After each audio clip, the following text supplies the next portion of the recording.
Welcome to Movie Oubliette, the film review podcast for movies that most people have mercifully forgotten. I'm Dan. And I'm Conrad, and in each episode, we drag a forsaken film out of the oubliette, Discuss it and judge it to decide whether it should be set free or whether it should be thrown back and consigned to oblivion forever.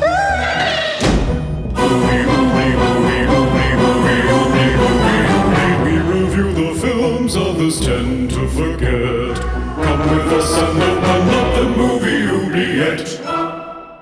Hello again and welcome to episode 99 of Movie Oubliette, the equator-straddling podcast for forgotten fantastical films, with me, Conrad, getting ready to decamp into my garden studio in Cambridge, UK. Wow, well, funnily enough, and me, Dan, about to embark on a camping trip down here in Melbourne, Australia. In this podcast, we discuss all things horror, sci-fi and fantasy because we love watching characters plunge to a fiery doom, prototype gizmos that fall into the hands of common Joes, and grotesque giants literally folding people in half. Hello, Dan. Yes, hello. Yes, studio's coming along? It's coming along. It has power now, so that's helpful. So, yes, lights and sockets and fuse boards and all that jazz is in there. So I'm just waiting for the rest of the inside to be fitted out and painted, and then I can start moving in. Very exciting. Wow. It sounds almost like you're about to move into a new house in your garden. Yes, my own little enclave. It's very exciting. Oh, that is very, very exciting. How about you heading off into the wild? Yes, about to go camping. We haven't been camping since April last year, 2021. So, yeah, it's a good time for it. It's not too hot. And I feel like our dog is less crazy, but still a little bit crazy. So it's still going to be challenging. Yeah, I can't imagine sharing a tent with Baxter is particularly peaceful. I mean, because the days are so full on and he's just sniffing everything and everything's new and wonderful. By the time it's nighttime, he's just out like a light. Exhausted. He just sleeps like a log all night long. It's actually amazing. Oh, that's brilliant. Does he normally sleep on your bed? Yes. Yeah, okay. He's a bit dog, yes. So you're used to him being there at night anyway. Yes. Marvellous. Oh, well, enjoy. Will do. So anything in the mailbag today, Conrad? Yes, and we have a new patron as well. So hello to Rhett. Thanks for supporting the show. Hello, Rhett. And Rhett commented on Nightbreed that Craig Sheffer, star of Nightbreed, lives in the same town as I do, in York, Pennsylvania. Or at least part-time. Very nice guy. I see him and his dog out at restaurants and bars a few times a year. I was keeping a DVD of his movie in my car to get his autograph. Right. And then I sold the car and left the DVD in it. Oh, no. So the next time I saw him, I didn't have it. Oh, no. That's so sad. I'd be kicking myself, but so cool to see Craig Sheffer just knocking around in your town walking his dog. Yeah. Actors and celebrities are normal people too. Yes, and probably don't like you to shout, "Meat for the beast," from across the street, so yeah, don't do that. We also heard from Stephen Nkden, who said, "Thank you for reviewing this movie, guys. I've been aware of it for the longest time, but never got around to seeing it. It's such an oddity. I enjoyed it." Oh, So, excellent. Yes, always glad to help out with your viewing experiences. Yeah, that's our mission. Grindhead Jim says, Nightbreed is criminally underrated. So there you go. When we asked which cut people prefer, Evil Ed said, I prefer the director's cut as I feel the story flows much better. I'm also partial to the Cabal cut as I got to see it on the big screen at the 2012 Mad Monster Party convention in North Carolina. realclivebarker.com did a very limited Blu-ray release of the Cabal cut, but unfortunately it sold out before I could get my hands on it. Right. Must be quite a collector's item. It seems like a lot of people do prefer the directors or the Cabal cut, but I think it's purely to do with the order that you watch the cuts as well. I can understand that people, especially people who have a strong affinity for Clive, are pleased to see him get something that's closer to his original vision out there, especially because it was such a troubled production. Sure. On the sound of Decca's knife being unsheathed in Nightbreed, Oh, yes. which the cat. sounded like a cat screeching, a wicked person says they're actually touching it to a block of dry ice to get that stereotypical horror movie screeching sound. Wow. So there you go. I did not know that. It sounds like a cat. It does, yeah. No, wicked person sent me a clip of doing exactly that, of scratching something across dry ice, and it makes a really distinctive screeching noise. So there you go. Wow. Something that you might want to keep in mind for sound design in future if you want to go out and buy a block of dry ice from somewhere. In case I don't have a cat around, dry ice. There you go. Much less upkeep. And finally, we heard from Serge of Cold Crash Pictures. Hey, Serge. Hello, Serge. And he said, imagine if the Guyver befriended the Zoonoids as their prophesized messiah, then there was a cabin in the wood style showdown between the monsters and the cops. That's Nightbreed in a nutshell, an ambitious found family horror, the likes of which I don't think I've ever seen before. Oh, okay. I haven't seen The Guyver yet. I need to watch that. I know it's such an iconic thing in American culture, and I have no idea what it is. Yeah. So, yeah, there you go. So thanks, everyone, for your messages. We love hearing from you. Mm-hmm. So, Dan, I guess we need to pick something to talk about for the 99th time. I know. It's we're on the precipice of greatness. We are. Just a second. Okay, I seem to be outside, and I think the movie's up in the air. Oh. I guess I've got to use this jetpack to get it. Hang on. Whoa! How do you control this thing? Whoa! Look out! Oh, I think I've got it. I'm coming back. Whoa! Okay. Oh, bloody amateurs. All right, I am back. A little bit tussled, but I'm back with the movie. Wow, marvellous. What do you have for us? So today we are going to be discussing the 1991 sci-fi action adventure movie, The Rocketeer. This was chosen by one of our patrons, Seth Wilson. Yes, indeed. Yeah. So I hope you enjoy this, Seth. So The Rocketeer is directed by Joe Johnston, based on a graphic novel by Dave Stevens, and screenplay by Danny Bilson, Paul DeMeo, and William Deere. This movie stars Billy Campbell, Jennifer Connolly, Timothy Dalton, Paul Sorvino, and Terry O'Quinn, and numerous others. Yeah, it's a bit of an ensemble cast. So what happens in it? So The Rocketeer is set in the 1930s and focuses on Clifford barely escaping a near-fatal crash with a getaway car fleeing the FBI. He stumbles upon a secretly engineered jetpack.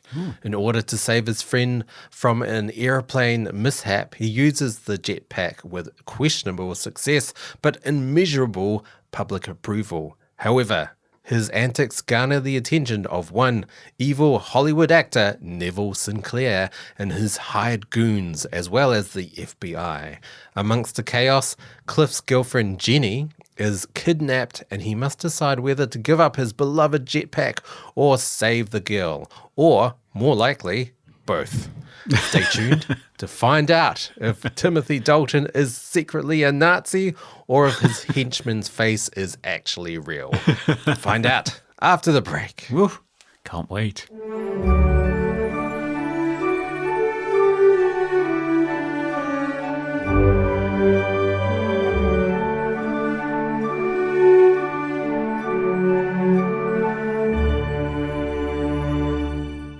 Okay, we are back to talk about The Rocketeer. Conrad, had you seen this movie? I did. I went to see this movie in the cinema. Me too. In 1991, so I would have been a teenager.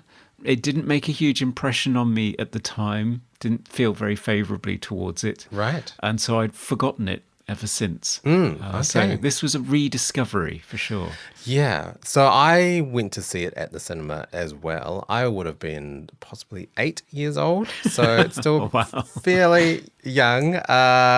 And I really loved it as a kid. I had everything you could ever want as a, sort of a young boy. It had like adventure, it had romance and bad guys and Nazis, and it's interesting the story of this movie, because it's like a period piece, so set in the 30s, but it's of a technology that still doesn't exist. Like, we still don't have jetpacks, partly because I'm sure we would have no legs if we actually tried to fly a jetpack like this one in this movie, because it's just exposed flames shooting out from the back onto your legs. So I am, surprised he doesn't have charred sticks for for appendages. Yes, the practicalities of it are immediately quite suspicious, aren't they? There is actually a test footage, like Nazi footage, that you see halfway through the movie where the prototype goes horribly wrong and people burst spontaneously into flames. Yes. So they do acknowledge that this is quite ridiculous. So this movie is based on a graphic novel by Dave Stevens, who sadly isn't with us anymore. No. So he was very influenced by the whole pin-up illustrations from the 1930s, and especially Betty Page. So the character of Jenny is directly modeled off Betty Page, but a lot more toned down because this is a Disney film. Yes, it was picked up by Disney. I think they went through various different cycles with it, with different studios and directors involved, including William Dear, who directed Harry and the Hendersons, or Bigfoot and the Hendersons, it's known here. And I think it was supposed to be a Touchstone movie originally under the Disney umbrella, which means that they can be a little bit more hard-edged and 15 rated. Sure. But in the end, they went for Disneyfied. But for all that, I was still surprised by it, and I was wondering how, as an 8-year-old, you coped with people being machine gunned to death, bursting into flames, being threatened with torture with a hot plate in a cafe. It doesn't pull its punches completely, does it? Yeah, it definitely goes down the film noir, like detective gangster route. Like it does seem quite sort of throwback to movies of yesteryear, of the golden age of Hollywood. Yeah. I mean, I guess it probably was quite confronting as a child watching it, but there isn't really you don't see anything. No. Like, no one's face is melting off, or like there's no blood. And they do the thing that is kind of more acceptable when killing villains, where they just, burst into flames. So you don't actually see anything because it's just flames engulfing the screen. So it's the type of movie that you would expect from Disney, like still having the action but not showing it. But it is quite reminiscent of another movie, though, isn't it? I found it very similar to Indiana Jones, The Last Crusade. Right. Like, it has Nazis and a blimp. And I don't know, it just seemed very similar. Yeah, and it's another character where I thought Dave Stevens might have been a comic book artist working in the 1930s and 40s, and that this was a superhero character authentically dating back to that time. But it's not. It's like Indiana Jones. It's a love letter. It's a pastiche that had just sort of taken off. I think in the 80s, Dave Stevens' graphic novel came out. So it was immediately picked up, I guess, in the wake of enthusiasm around Indiana Jones and everything else that had taken off related to 1930s serials and superheroes. So, I mean, Star Wars and Flash Gordon and everything around about that time. So, yeah, it's interesting. It's a love letter to a different era of Hollywood as well, because, of course, it is set in LA, and the Jenny character, rather than being a nudie pinup, which she was in the original, She is a Yes. struggling actress who finds herself playing extra roles in the background all of the time, sort of struggling to get a line with the leading actor. Yeah, I mean, her character almost seemed quite 80s to me. Like, she's very girl next door. She's very innocent. She's sort of the Phoebe Cates type character. Right, yeah. So, like, still very attractive, but quite wholesome in that respect. Yeah, I mean, and also I think we have to acknowledge this is prime Jennifer Connolly. I mean, this is a few years after she burst onto the scene in Labyrinth, 86, with David Bowie. But here, I think, I read a comment online that said that basically every teenage boy, straight teenage boy in the world just fell in love with Jennifer Connolly in this movie. I have to say, I think she is just stunningly gorgeous in this film. Yeah, she really is. And when I was looking at her filmography, I didn't realize she's in so many genre films. Right. Phenomena, 1985, Dark City in 1998, and then stuff like Requiem for a Dream. She was in the ill-fated Hulk movie from 2003. Also in the Hollywood remake of the Japanese horror film Dark Water. Yes. The Day the Earth Stood Still remake in 2008. And most recently, she was in Alita Battle Angel in 2019. So she does do a lot of genre films. Yeah, and she lends a credibility to them, I think, because she's a very fine actress. I mean, she was in A Beautiful Mind as well, so she does a lot of very serious stuff too. Yeah. Contrasting with that, you have Billy Campbell, whose first film this was. Yeah, I don't know him from anything. Like, I looked up his other films, and he was in Bram Stoker's Dracula as I'm not sure what character, like I guess one of the support characters. And then in other sort of really small roles in Ghost Town, that Ricky Gervais movie, and Enough. So not a lot. No, I think he's made more of a career for himself on TV in things like The Killing, and Cardinal, I think, is a very popular series where he has the main role. Sure. So he's a working actor, for sure. Sure. But this was his first movie. Quite a surprise to see somebody who is not a name actor being cast in the lead role in a film of this size that's due to be released in the summer. It was originally offered to Johnny Depp. Yes, I read that, yes. But Johnny turned it down after Bill Campbell's agent was invited into the room to discuss with him whether he should take the role or not by Johnny Depp's agent, because they were in the same agency. Right. And he listed all the reasons why he should, and then he listed a much, much longer list of reasons why he shouldn't. Right. Okay. So he kind of dissuaded him from doing it. Interesting. I think it was the right choice because, as Bill Campbell realised in between doing his first audition and coming in for a screen test later on, he does really look like the character as drawn by Dave Stevens, and really loved the material when he read it because he's a big fan of this era of movie making. So he was thrilled to get it. And in terms of embodying this enthusiastic but slightly clumsy and terribly irresponsible character who learns to be responsible over the course of the movie, I think he does a brilliant job of it. Yeah, I think he played the role really well. It was kind of that character that did really exist in the 90s, like a sort of Brendan Fraser type character. Yes. Not like a ripped Arnie or Stallone sort of hero, just kind of an everyman, but still charming. Yes. So, yeah, he did play it really well. Yes, he did. Fabulous hair too. Oh, yes. Which apparently was the key to him getting the job. Was when he was first auditioned, I think he was working in a Renaissance fair. Oh, so right. he had a beard and really long hair. But then he read the graphic novel, fell in love with it, and went and got a 1930s haircut and went in for the screen test. And Joe Johnston, the director, did a double take when he walked in because he couldn't believe the transformation and the likeness. Yeah. Right.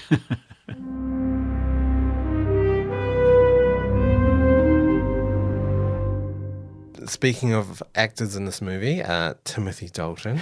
Oh, yes. Your favorite Bond, I believe. Yes. I regrettably don't really know him from much. I've seen him in Hot Fuzz as a Simon Skinner, which I love Where him he's in. hilarious. Yeah, he's great. I also know him from Penny Dreadful, the TV show, as Sir Malcolm Murray. He's also really great in that. What was your take on Dalton in this movie? Did he suit the role? I think it's a really great piece of casting. It's right after License to Kill, and I think Timothy Dalton at that point had hung up his Walter PPK and said, I'm not doing another one, because Bond was languishing in legal problems. Sure. So for him to take up this role where he's playing a very, very British, very suave, pencil mustachioed actor who is also, whilst being charming, is also dangerous and teetering on the edge of violence at any moment. It's not that different from his portrayal of Bond. Sure. But it also pitches him into villainous territory. Yeah. And I think he's quite frightening in the role. Yeah, because he's so sort of controlled with his behavior as well. He's not maniacal and unpredictable. He's very conniving. And also because of his status in Hollywood as the A-list actor, he has a sort of a poise to him as well. It's verging on moustache twirling almost. Right. But he's clearly having fun in the role and also sending himself up as a terribly serious actor. It's nice to see him having a bit of fun and being a villain and getting his comeuppance at the end. Yes. I did laugh, though, because in these types of movies, when their true intentions are revealed, like he is a secret Nazi spy, he suddenly has a German accent that is awful. It's the worst German accent I've ever heard. And so sort of half-hearted as well. Like, you didn't need to put that in there. No, it only shows up in like one or two lines, and it's not very convincing when it's there. He could have easily carried on. It didn't make any sense, really. But I mean, it's sort of the cliche in Hollywood movies when their identities revealed, like they have to go full evil with their accent. Yeah, and start killing people at random. Yeah. Another actor in this movie that I think I may have missed, Alan Arkin, who plays Cliff's, is it his dad or just a friend? I couldn't figure it out. It's some sort of mentor, but they live together and they have a mailbox that has both of their surnames on. So Right, okay. It's Depression era America. I guess people had to get together to sort of make do and make as best as they could.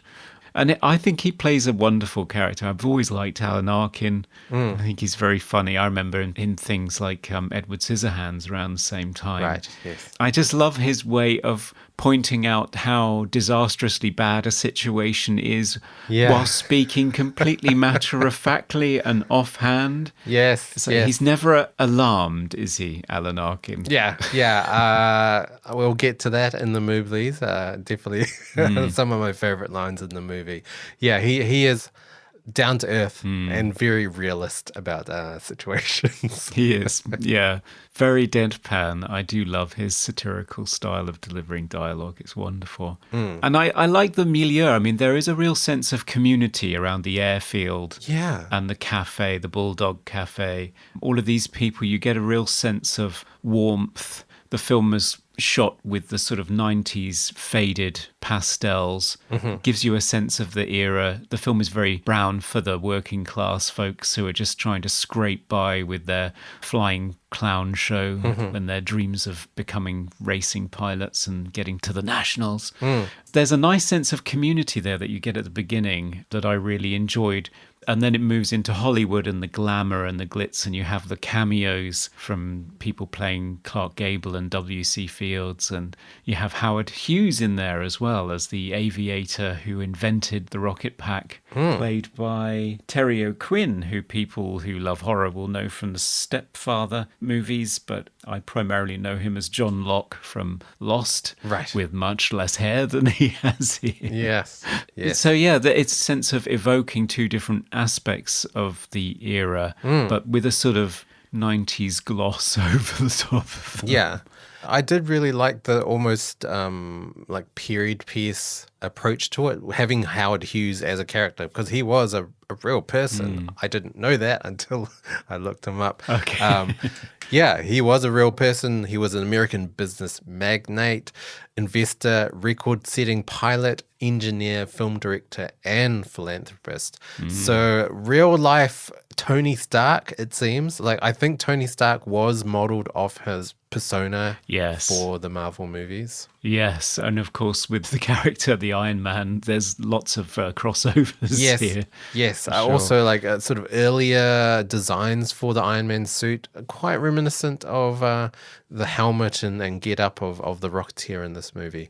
Yeah, I mean, I think what's great about this movie as well is the visual look of the film, especially of the Rocketeer, and the director Joe Johnston really did put his foot down in terms of keeping it very, very true to the graphic novel in its look. Yeah, which wasn't easy because you can draw that helmet, but designing one that you can actually wear comfortably that doesn't look ridiculous is not no easy task. So it went through quite a few iterations. At one point, I think it was like an astronaut's helmet, which would have looked awful. Whereas he does look incredible as this Art Deco style that they also managed to achieve throughout the production design by Jim Bissell, who did things like E.T. So, I mean, he's a legend in his field. The movie looks great. I mean, just things like Neville Sinclair's apartment, which is decked out in this Frank Lloyd Wright style Art Deco. Right, yeah. Brutalist architecture,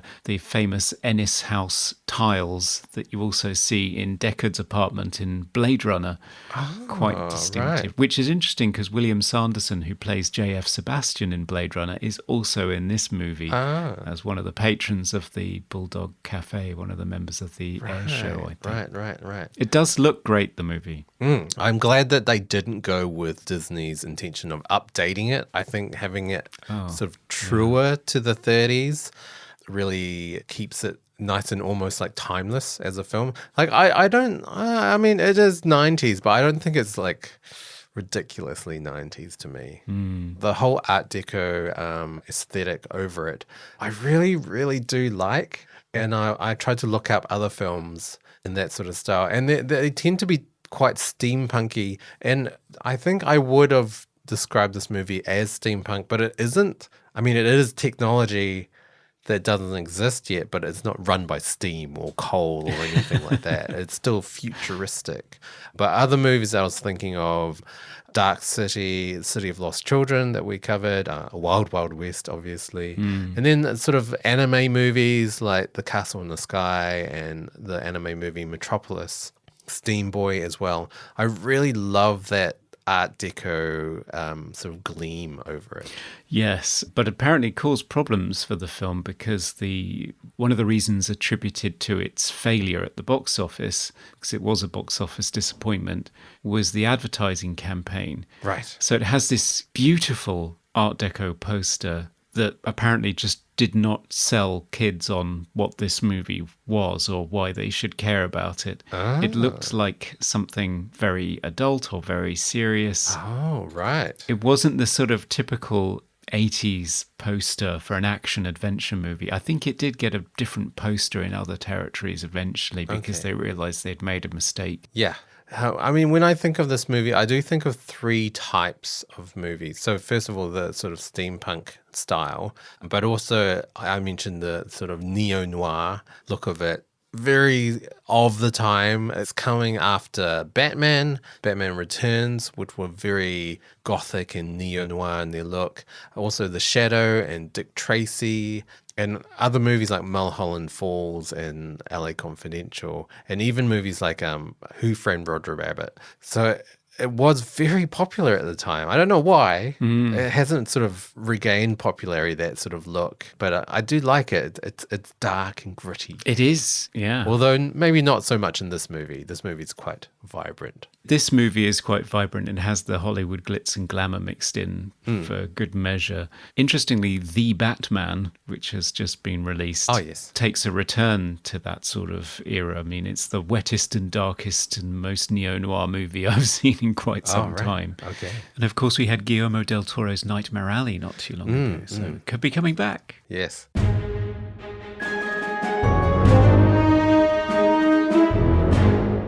The film was a failure. Yes. So what are the details? So it debuted at number 4 in the charts in the US on June 21st, 1991, behind Robin Hood, Prince of Thieves, City Slickers, and Dying Young. Robin Hood, Prince of Thieves, of course, was a massive hit that lingered long in the box office. Right. It managed to hold on to 4th place the following week as Naked Gun 2.5 opened at number 1, but it slipped to 6th place the week after when Terminator 2 opened.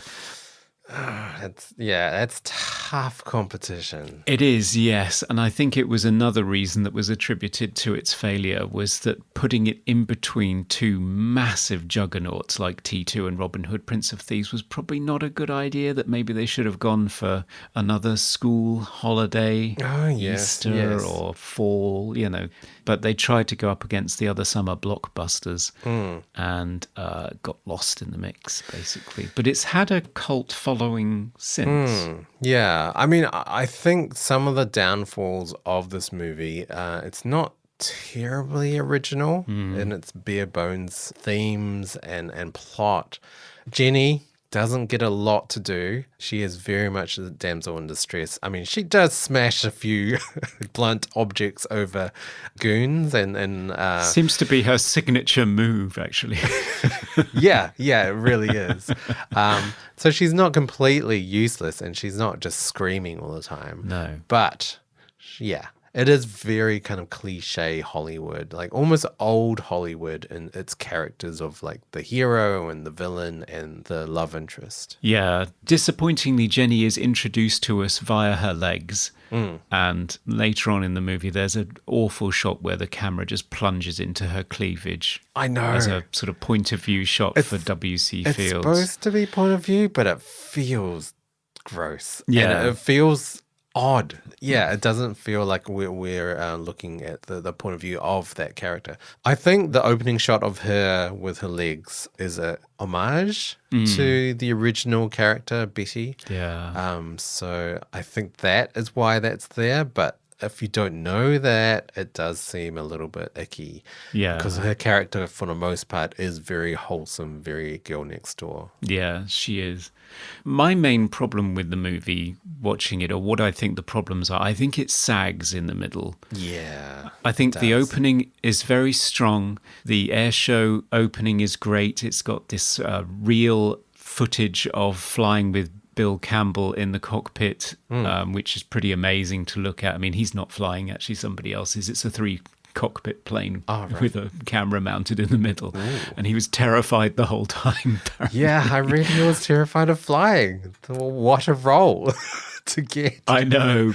But he agreed to do it because they did say to him, it will look better than if we do green screen. And he's absolutely right. It's sort of Tom Cruise style real footage that makes the opening really great. The air show rescue is really exciting as well. But then it sort of sags. And crucially, there is this scene at the South Seas Club where Neville Sinclair is meeting Jenny. And it's bisected by a lengthy sequence in the Bulldog Diner where the hoodlums are threatening to torture Alan Arkin's character Peavy and making the owner scream and cry. Tonally it feels awful. It drops the film dead in terms of momentum, and then you go back to the South Seas Club and all the Rocketeer does in that is just sort of fly around like a dozy wasp in your kitchen. Yeah. He doesn't do a lot, does he? No. He sets everything on fire.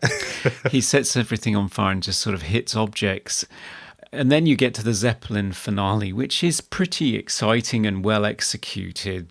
So I think structurally the film, it's only like an hour and 40 minutes. It's not a long movie, but in the middle it just sort of sags, and he doesn't seem very active or very impressive. I mean, the whole bumbling hero who achieves things by accident, very much a 90s thing again, like you were saying. Sure. The difference in terms of body types too, in terms of male hero figures in that era.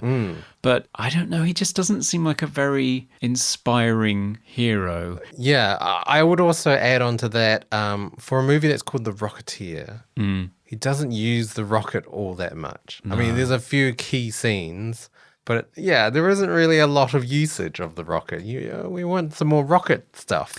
We do, and crucially, I mean, there is a scene right at the end where Howard Hughes says to him, what was it like to strap that thing on your back and fly like a bat out of hell? And he says, it's the closest thing I've ever gotten to heaven. And then he looks at Jenny and says, well, almost. Right. And it's a lovely line. I would have loved to have felt that in the movie. At what point did we experience the unbridled thrill of being the Rocketeer and flying? Yeah. The air show rescue, he keeps falling off and it's just terrifying, which is great. It's great to see him failing and learning and not being perfect straight away. What do they call those female characters that can do anything instantly? I don't know. Mary Sue? Is that I think it's Mary Sue, isn't it? Right. Yeah. Okay. Yeah. So he isn't the male equivalent of that, whatever that is. I don't know it on the tip of my tongue. But so that's great. But at no point do you get the sense afterwards that he's elated, that he's having some sort of joyride with it, and you're brought along with him as the audience and experience this amazing. I'm thinking of things like How to Train Your Dragon, Sure. where the flying sequences are just breathtaking. You get none of that. But could you attribute that to just limitations? I mean, the scenes with the Rocketeer flying around, you do see that it is a green screen for the most part. And it's done very well. Do you think so? I think it's done pretty well. Watching it now, you can see, yes, it was pretty obvious, but those could have prevented them from having a standout flying scene. Like, they were a little bit short-lived. Just effects-wise, at, 1991, this is, very early days for any CGI. Yeah, there's no CGI in the movie as far as I'm aware. It's all optical compositing, and I think the Rocketeer mostly is an 18-inch animated model flying around, except for process shots where it's Billy Campbell or a stunt person. Mostly Bill Campbell, I think. I think he did most of his own stunts. Right. Which is referenced later in the movie where he has a fight with Neville Sinclair, and he says something like, "Where's your stunt man now, Neville Sinclair?" And Timothy Dalton punches him off his feet, and he says, "I do all my own stunts," which is kind of an in-gag because he does. Yeah, I heard that. I mean, I haven't seen any of his Bond movies, but apparently, he did a lot of his own stunts in those movies. Yeah, which was a marked shift from Roger Moore, who, even if he had to break into a sprint, had to have a body double. So, I mean, they did the best that they could, but it's like right at the edge of when digital compositing was starting to come in. So they're still using the old optical method where you can clearly see the outlines, you can clearly see the color timing is not right, and you can clearly see that the scale of the objects is not right. And this is Industrial Light and Magic. This was the cutting edge of what they could do on this budget in 1991, and it's not good. I'm sorry. It's not I didn't think it was as bad. I thought even the flames of the rocket were really well done. I couldn't fault them. Yeah, they're pretty well done. They look They're great. animated, hand animated. They look really great. It's kind of got a bluey, yellowy tinge to it. I don't know. I think I'm more forgiving because of when it came out. I think it's not as bad as you describe it, in my opinion. Well, I thought it was bad at the time when I went to see the movie, but... Yes, well, I was 8, so I thought everything looked real. Yeah. Now it's time for Random Trivia. So, Dan, what fascinating piece of trivia have you found stashed away in a duffel bag in an old derelict plane today? Well, the plane that you see Cliff fly at the start of the movie was the GB Racer, the Model Z from 1931. This was once the fastest land plane in the world. Unfortunately, though, it often had nicknames, so the Widowmaker and the Flying Coffin, as it was quite hard to control and prone to crashing. So probably very encouraging for poor Billy having to be in one. Yeah, or I guess it was a slightly different model, the one that he was in, because it had somebody else flying up front. But Sure, yeah, yes. still, I wouldn't like to be doing loop-de-loops in that, knowing that. Yeah, I mean, it really did look quite like you were just trapped in this tube. There was barely any sort of window for your head, any space for your head. Like you were very strapped in there. Oh yeah, very claustrophobic. It reminded me of some of the scenes in Dunkirk where characters like is it Tom Hardy's character or is it somebody else? I think it's somebody else crashes in the sea and their plane is going down and they're trying to hammer their way out of the cockpit. And yeah, I'm a little bit claustrophobic myself, so I wouldn't fancy that at all. Yeah. Well, I'm glad aviation has improved since the 30s. Yes, for sure. And that's our trivia. It is.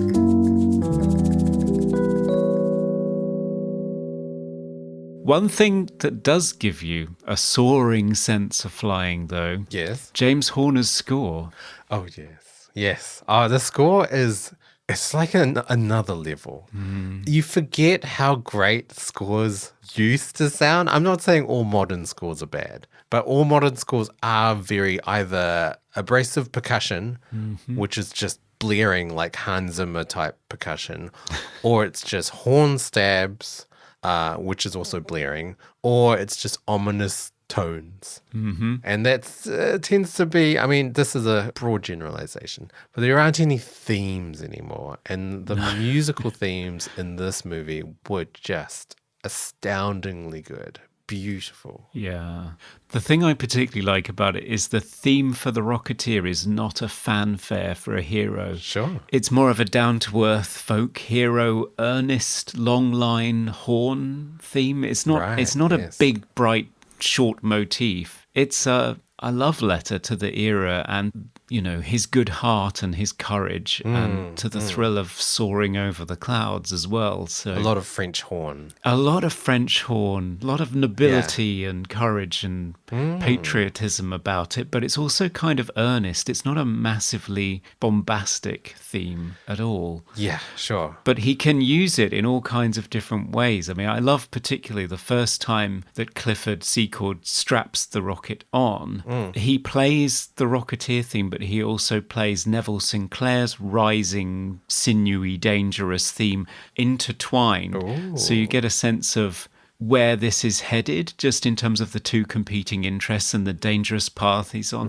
So yeah, he's got themes for each character for, well, the three main characters, and he intertwines them in lots of interesting ways. Wow. And it's detailed, it's beautifully orchestrated. There are very, very long action sequences. It's all very lush and beautiful and shimmering. It's James Horner at his finest, and he had a particular affinity for flying himself, being a pilot in his spare time, and unfortunately that's how we lost him. Wow. He crashed his own plane. Wow. That's sadly how he passed at the all too young age of 61. Wow. Doing what he loved, though, so... Yeah, people sort of take some solace from that he was living the dream, so to speak. But sad that he's not around to do those Avatar sequels. Yes. Maybe not. Maybe he's glad. Yeah. Speaking of sequels, there were 2 sequels planned for this movie. So this was supposed to be a trilogy, especially after the success of Indiana Jones. But it definitely flopped at the box office, and so everything was scrapped because Billy Campbell was contracted to do 2 more movies, and I think Jennifer Connolly also was contracted to do at least one more. At least one more, yeah. So they wanted to make a whole series out of it, but it failed at the box office, so it was dropped immediately, which is a shame. There have been some belated attempts recently. There's a children's show that's on Disney Plus an animated show which has a young girl inheriting the rocket pack from her grandfather or something like that. And her dad is voiced by Billy Campbell, which is a nice callback. Yeah. But apparently there's something underway right now. Yes, there is. There's been a script written, apparently, for a Rocketeer sequel reboot that was written back in 2016 by Max Winkler and Matt Spicer. I don't know who they are. And the new Rocketeer is going to be a black woman. So a complete change of pace and characters. I would watch this. Well, I think it may have changed again since then, because I think the latest news is that it's going to be David Oyelowo. Oh, okay. So a black man rather than Okay. a black woman. So Would I like to see a woman? yeah. But the theory is that it might be David Oyelowo playing a former Tuskegee airman. Okay. So I guess that would be later. That would be after the Second World War. Right. Oh, okay. Yeah. I would have liked to have seen the trilogy. It would have been interesting to see where they would go, because I do feel like they did establish a really interesting and vibrant world of the Rocketeer, setting it in a real time with some real characters, with a piece of technology that didn't exist yet. I was intrigued by that. Yeah, and there was plenty of material to work from. Dave Stevens had another book at least and was full of ideas and was always involved in the production. So I think they could have done more. But no, Nope. it wasn't to be. We can end with a big sigh. That's different. Coming to you live from the Movie Oubliette Theatre, it's the prestigious Mobley Awards. Okay, it's the Mobley Awards. It's where we present our favourite high-flying jetpack parts of the film in a number of, oh no, he's secretly a Nazi categories. Best quote. Peavy, the sort of mentor, mechanic, older gentleman, friend of Clifford, has the best lines. There's one where Clifford is talking about, like, I want to borrow the jetpack for a while. This is after he's acquired it. I just want to borrow it for a while. And Peavy replies, Clifford, when you borrow something and you don't tell nobody, they call that stealing. Yeah, it's very true. And he says it's so deadpan as well. Yeah.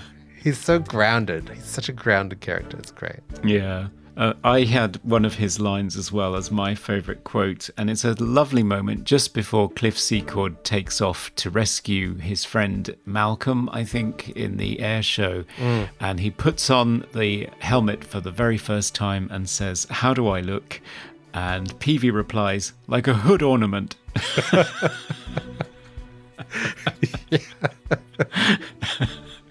And he does. So. Best hair or costume? I think, hands down, the winner in terms of hair and costume in this movie is Jennifer Connolly as Jenny in her cream satin gown, her gorgeous black hair, pearl earrings, her long opera gloves, and her slingback stilettos as she takes to the dance floor with Neville Sinclair. I think throughout that scene, Jenny and Jennifer just looks stunning. She really does. Yeah. Ruby red lips as well. Yes. Now, that particular dress has come up for auction a few times for between $4,000 and $6,000. But as far as I can see, it hasn't ever sold. So it's still out there, I think, if anybody wants it. Okay. All right. Okay. Well, costume for me, this is more prosthetic. So we haven't mentioned at all the character of Lothar, or Good Old Boy, played by Tiny Ron. So he is just enormously tall character in this movie. He's one of the henchmen, goons of Neville Sinclair, and his face is, I mean, I know it's supposed to be menacing.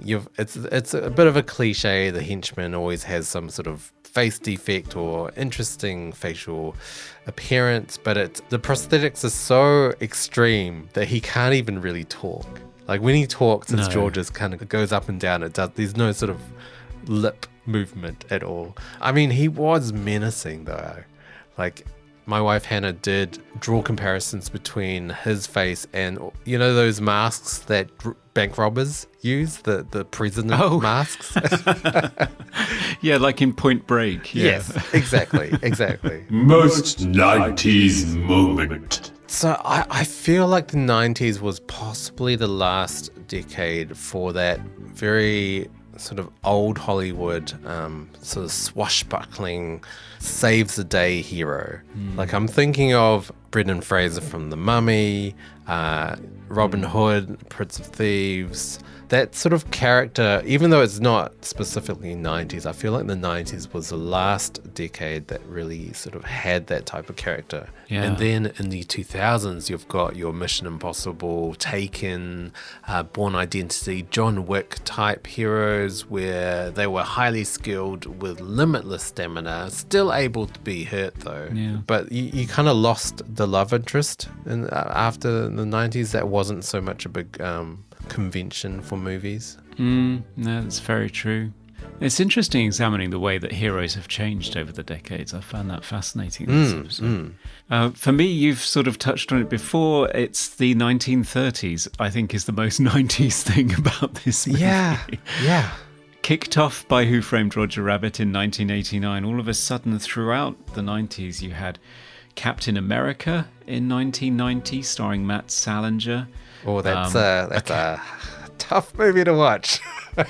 Yeah, I haven't seen it. Of course, Joe Johnston would go on to direct the new version of Captain America in 2011. Yeah. So there's a connection there.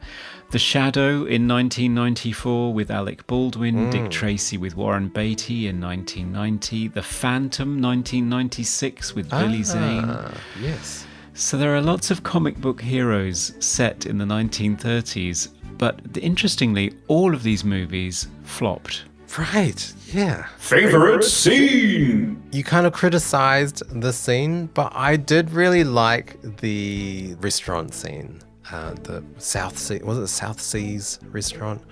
Oh, yeah. Yeah, I really loved the sort of opulence and of the production design. Like it was quite almost monochromatic, a lot of either white, black, or silvery tones.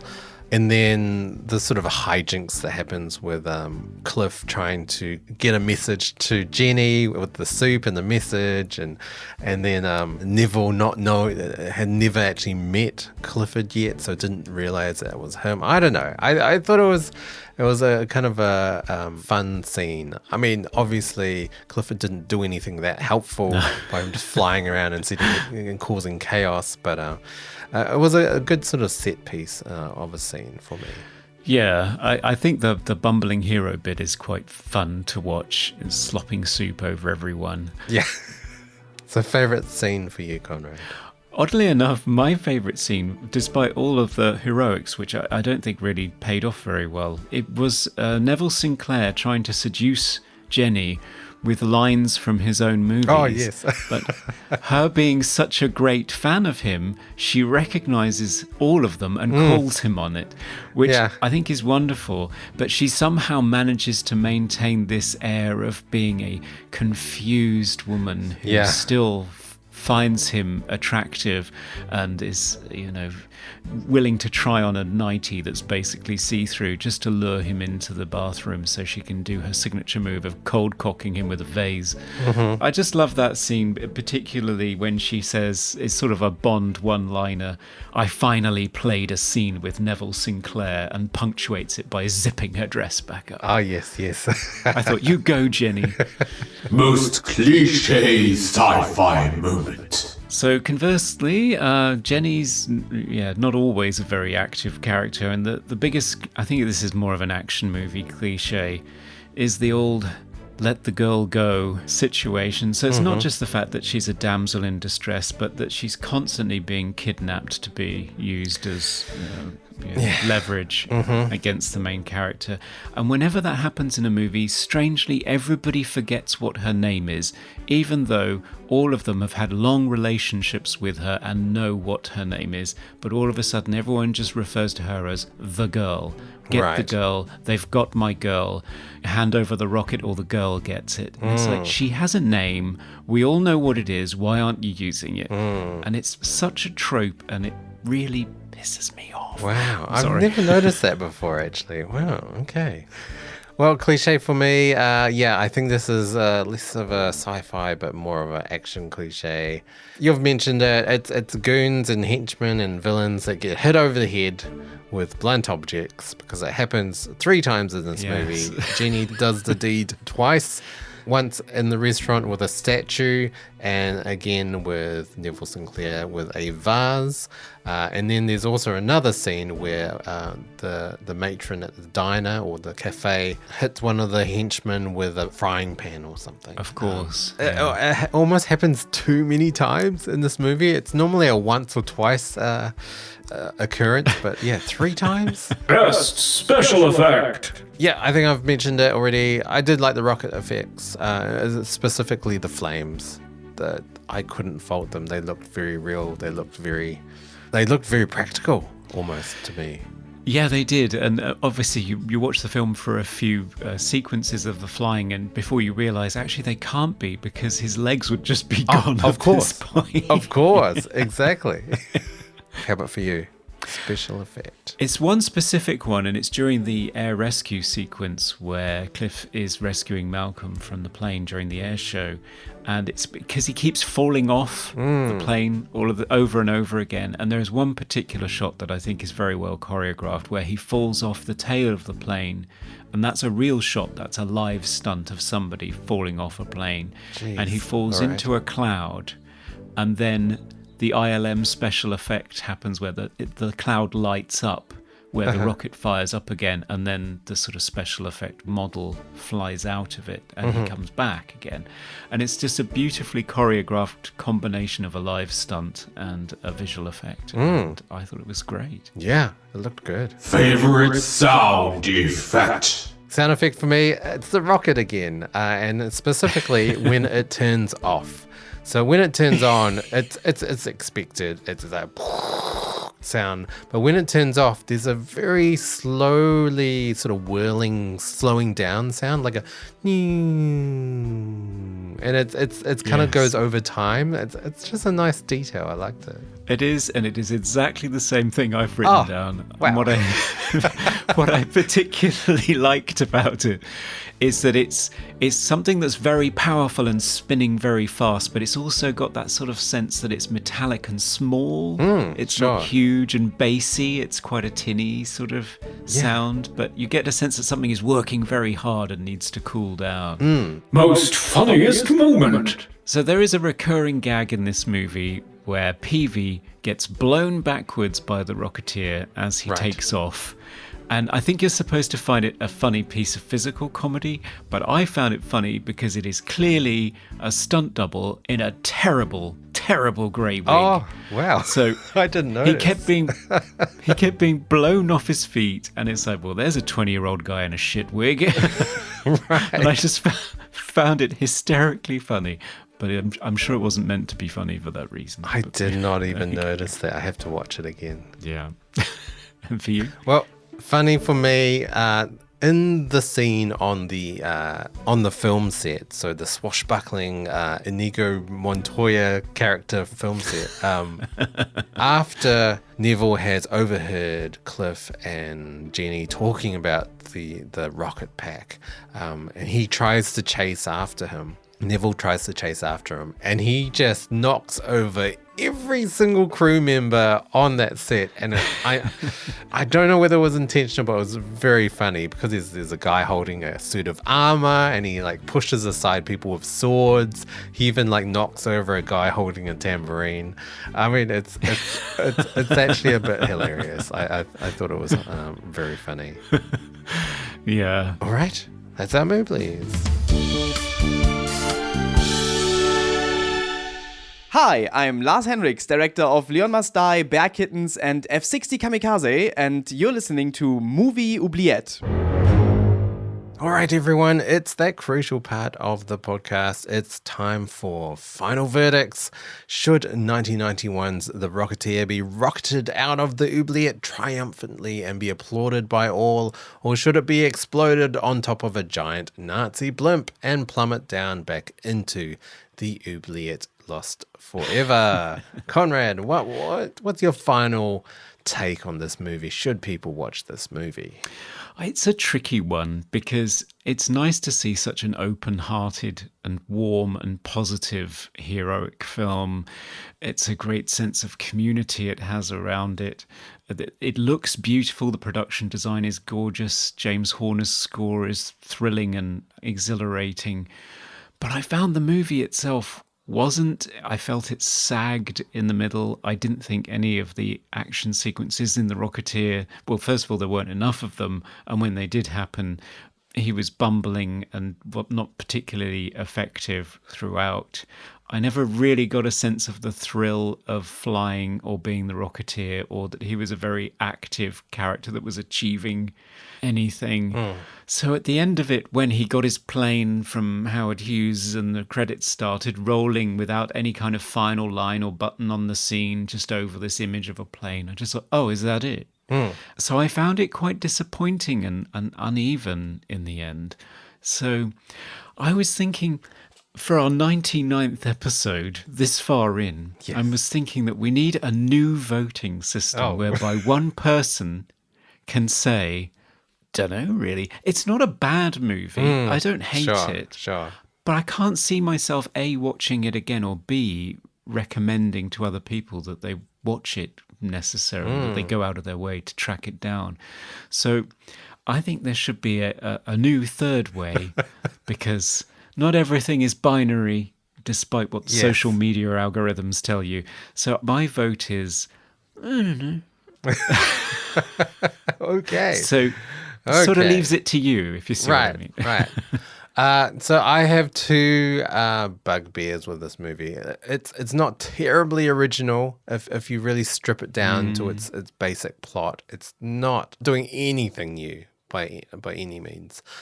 Jeannie's character, I would have liked to see her as the sultry vixen pinup that the original Betty character was in the graphic novel. That would have been a really interesting, different approach. Like, she wouldn't have been completely useless. Well, she wasn't completely useless, but she wouldn't have been the classic damsel character, I don't think, if she was more of a headstrong, sex positive pinup.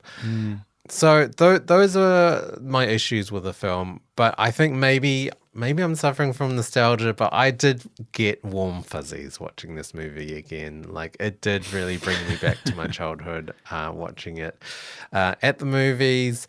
The characters are all very generic, but I loved them. There was so much heart in this movie, so much warmth.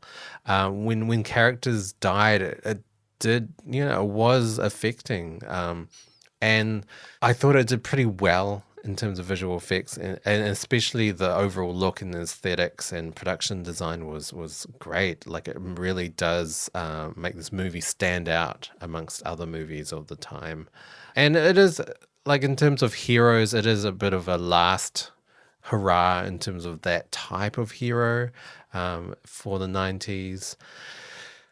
So yeah, I would recommend this movie. I mean, it's not doing anything new, and it is very Disney on a lot of respects. It is very much a family movie with some extra sort of levels of violence, but for the most part, it is very watchable, and I would recommend this movie. I would set this one free, Conrad. Okay.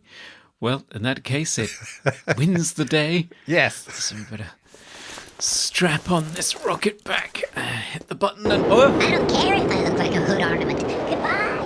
Woo. Away it goes. There it goes. Bye-bye, Rocketeer. I think on balance, that's probably right. I think it is a warm-hearted movie, and I think if you have nostalgia for it and love it, it's great to revisit. And if you haven't seen it, it's a great example of fine filmmaking from the 90s. Yeah, yeah. But just not outstanding. No, it's not outstanding. I think because it had a decent budget, like it does rise above a little bit. And also the score's great as well. So if anything, it's a fantastic score by James Horner. Yes, I do have the score. Yes. And also So I listen to the music a lot. And also this was a patron's choice movie. So It thank you to was. Seth for choosing this movie. I really had fun revisiting this. Yes, and Seth was saying, quote, "Oh boy, now I feel a whole lot of responsibility," when we revealed the movie. I enjoyed this movie as a teen, but I think it got lost in amongst the Batman movies, Dick Tracy, The Shadow and The Phantom. Oh. It seemed like at the time there was an attempt to bring back... What we talked about. Yes, yeah, exactly, yeah. No, he says that it seemed like at the time there was an attempt to bring back the old radio and movie serials, which the Rocketeer comic was heavily influenced by. And I also just learned that Joe Johnston also directed Captain America, the First Avenger, which I would argue has some similar DNA, which indeed it does. It really does. Set in the 30s. Yep, with Nazis again. With Nazis again, yeah. So I hope Seth enjoyed your revisiting of this movie and your nostalgia for it. So if you want to look forward to our future episodes, our upcoming 100th episode live stream, you can follow us on our social media platforms, Facebook, Twitter, Instagram, and Reddit as Movie Oubliette. Yes, and you can email us at movie.oubliette@gmail.com. We always love receiving your messages. And we also do love receiving ratings and reviews if you haven't already on whatever podcast platform you are using, Spotify included. Give us 5 stars and your best words of a praise for us.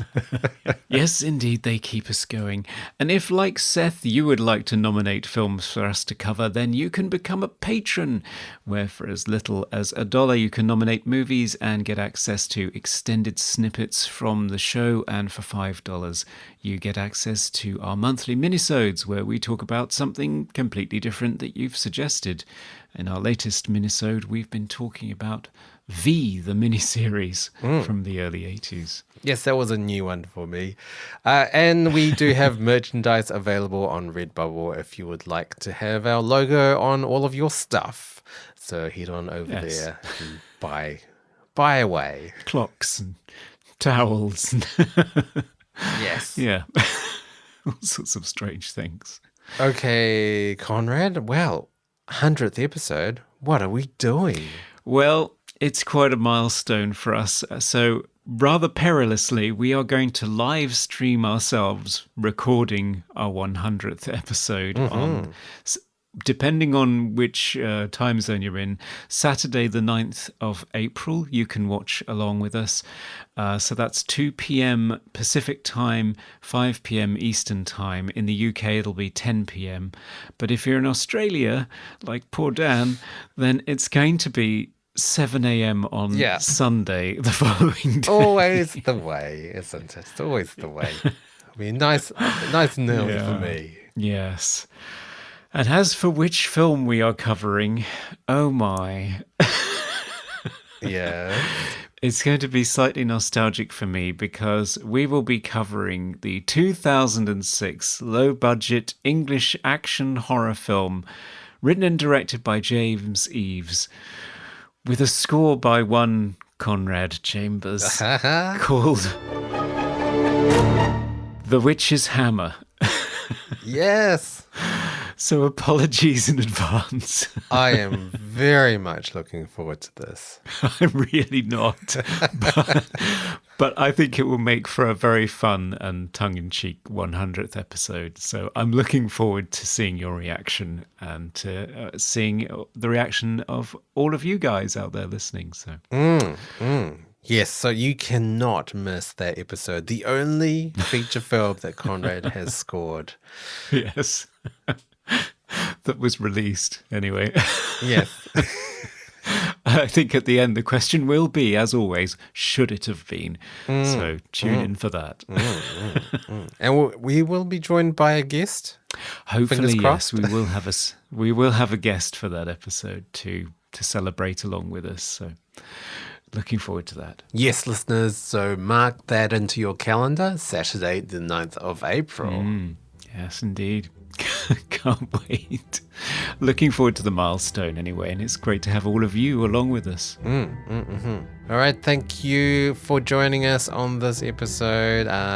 Catch us for that milestone coming up, and we'll hopefully see you then. Yes. Bye for now. Goodbye.